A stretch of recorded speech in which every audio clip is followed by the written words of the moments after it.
Tuti, hogy ezt a melót a kis ujjammal is megoldanám. Ha álmomból felébresztenek, akkor is. De tudjátok, az agytröszt az akció hátterében sosem mocskolja be a kezét. Erre valók a végrehajtókarok, és ezért vagytok ti itt. És most szeretném tudni, hogy készen álltok-e a végrehajtásra. Lássuk csak. Például, ez itt. Szóval, szerintetek ebből itt lehet gyilkos fegyver? Még nem. Igen. Téves. Túl nyilvánvaló.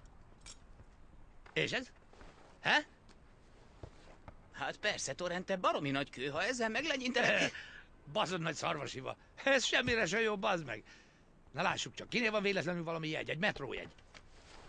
Ez itt. Ezt nevezem gyilkos fegyvernek. Egy ilyen jegy szakértő kézben hamar elválasztja a nyomorult manus fejét a nyakától. Mi bajod, Pubi? Mi a faszt rögsz? Támadj meg! Na, rohanj le! Gyere!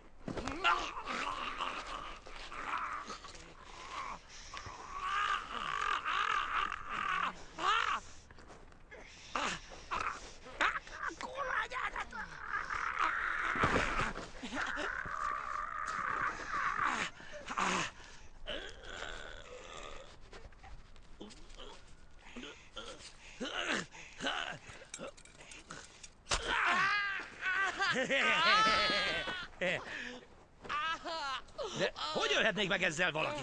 Kiukasztották. De mit óbégatsz?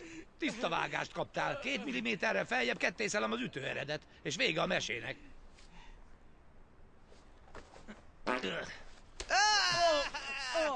Torrent, te mit csinál? Ez Ettől nem halsz undorító meg, csak ember. illatos. Kér valaki egy löketet? Nem. Különleges kocsi van.